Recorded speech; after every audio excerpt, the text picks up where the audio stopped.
Alhamdulillahilladzi amarna bil isti'anati ila Allah fi kulli umur bis sabri was salah li'annahuma min asbabil falah was salah.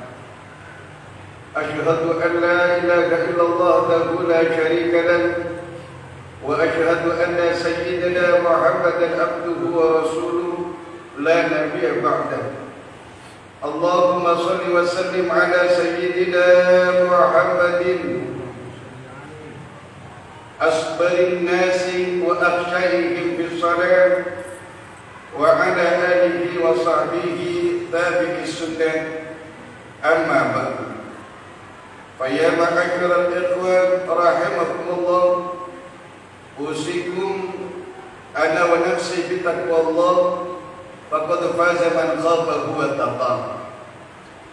Hadirin sidang Jumat yang semoga dibanggakan oleh Allah Subhanahu wa taala.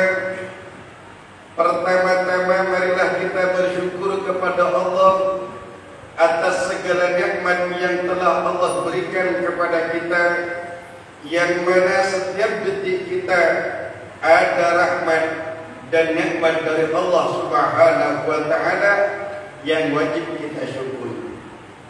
Salawat dan salam tidak henti-hentinya kita haturkan kepada baginda Rasul Muhammad sallallahu alaihi wasallam yang kita semua berharap mendapatkan syafaat beliau kelak di hari kiamat. Dan di antara orang-orang yang pengen syafaat Rasulullah ialah selain beribadah dengan ibadah-ibadah yang lain, ialah perbanyak membaca salawat kepada baginda Rasul Muhammad sallallahu alaihi wasallam. Allahumma salli ala sayyidina Muhammad wa ala ali sayyidina Muhammad. Hadirin sidang Jumat yang semoga dibanggakan oleh Allah Subhanahu wa taala, sebagaimana para khatib yang lain berwasiat di mimbar-mimbar mereka dengan wasiat takwa kepada Allah, begitu juga Al-Fakir di mimbar yang kita muliakan ini berwasiat kepada Al-Fakir pribadi, keluarga, dan kepada hadirin sekalian, marilah kita tingkatkan iman dan takwa kita kepada Allah Subhanahu wa taala dengan melaksanakan perintahnya dan menjauhi larangannya.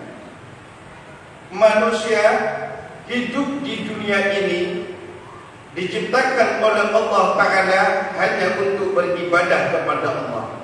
Wa ma khalaqtul jinna wal insa Allah.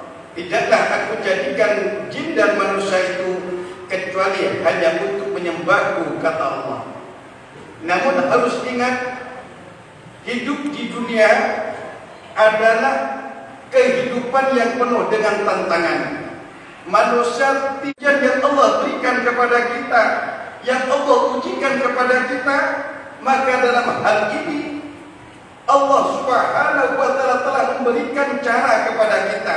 Ketika kita ditimpa musibah, diberikan ujian, baik ujian itu berupa nikmat ataukah ujian tersebut berupa musibah, maka Allah Subhanahu wa taala telah mengajarkan caranya. Sebagaimana Allah berfirman dalam Al-Quran dari dalam surah Al-Baqarah dari ayat 153 sampai 157. Allah berfirman, A'udzu billahi minasyaitonir rajim. Bismillahirrahmanirrahim. Ya ayyuhalladzina amanu ista'inu bis-sabri was-salah innallaha ma'as sabirin. Hai orang-orang yang beriman, kata Allah, mintalah kalian pertolongan dengan sabar dan salat.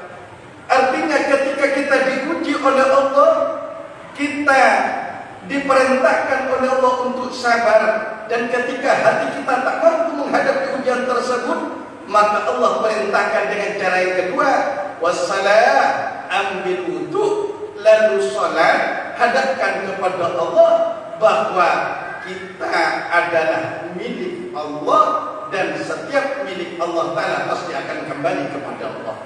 Ingat, innallaha ma'as sabirin. Sesungguhnya Allah itu bersama orang-orang yang sabar.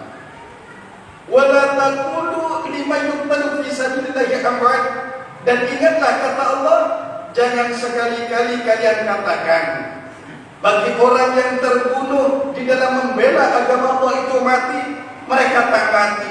Jasad mereka memang mati, bal ahya'u walakin la tash'urun, akan tetapi mereka yang mati dalam memperjuangkan agama Allah Subhanahu wa taala, mereka itu hidup di dalam kubur. Mereka dihidupkan kembali oleh Allah, diberi nikmat oleh Allah, bahkan kehidupan mereka lebih nikmat daripada kehidupan di dunia ini.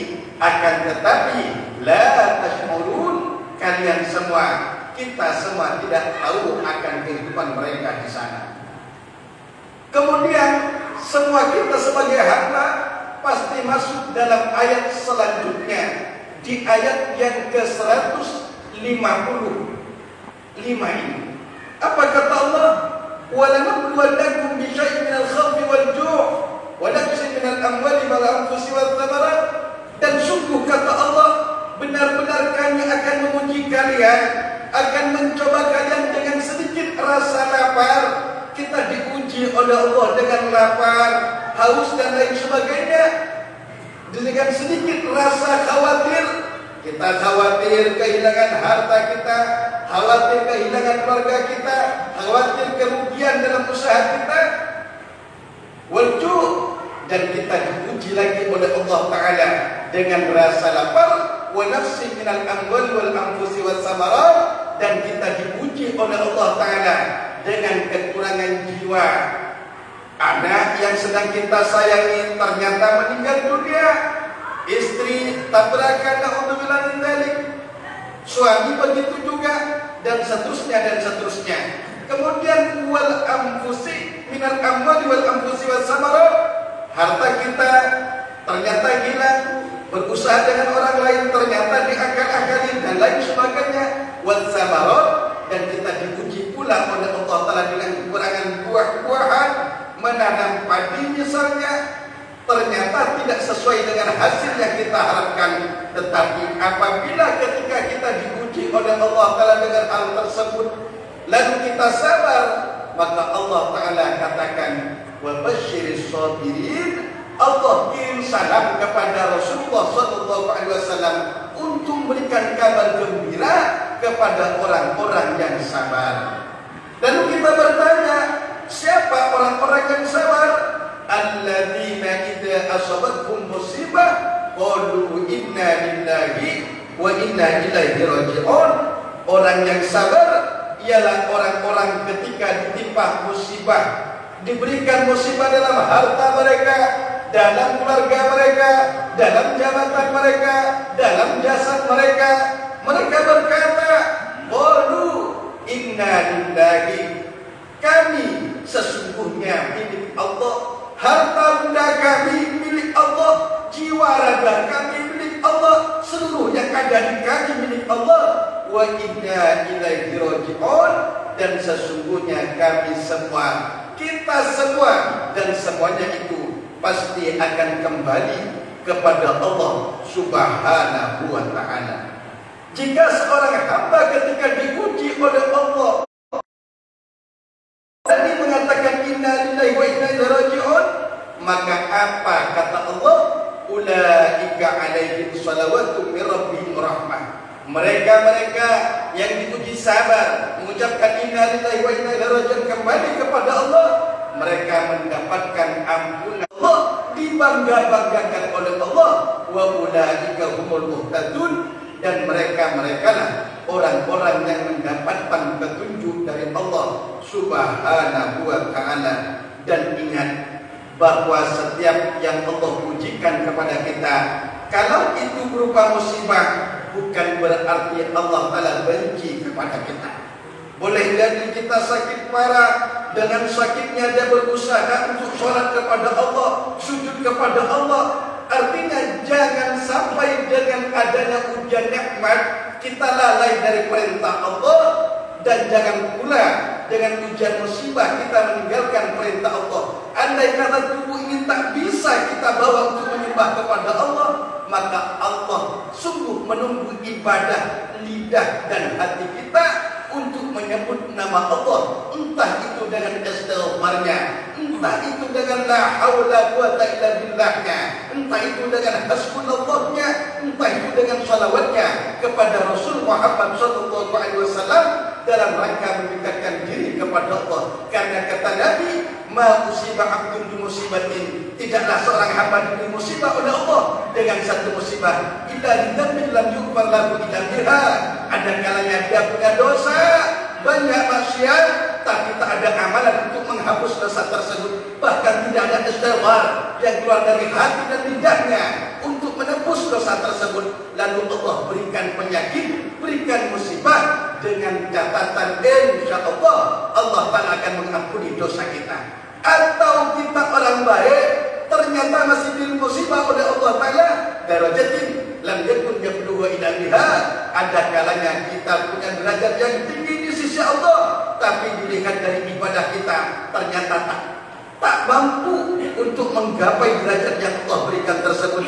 Akhirnya Allah beri musibah kita, disakitkan hati kita untuk agar kita mendapatkan derajat yang telah Allah sediakan kepada kita.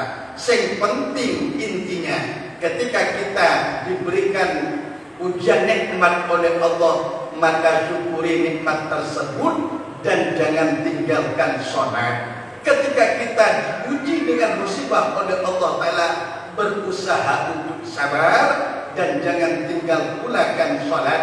Karena sholat adalah tanda-tanda orang yang sabar. Sholat adalah kebutuhan kita, kepentingan kita, keperluan kita, kewajiban kita. Dan sholat adalah cara kita untuk bertaqarrub, mendekatkan diri kepada Allah. Semoga kita senantiasa oleh Allah Subhanahu wa Ta'ala dijadikan hamba-hamba mukmin yang senantiasa bersyukur ketika mendapatkan nikmat Allah, bersabar ketika mendapatkan ujian Allah, dengan harapan mudah-mudahan kita menjadi hamba-hamba yang dicintai oleh Allah Ta'ala dunia akhirat. Amin Allahumma amin. Barakallahu li wa lakum fil Qur'anil azim wa nafa'ana wa iyyakum bima fihi minat tilawati wa dzikril hakim. Innahu ta'ala jawadun karim rahufur rahim. Wa qul rabbil fir warham wa anta khairur rahimin.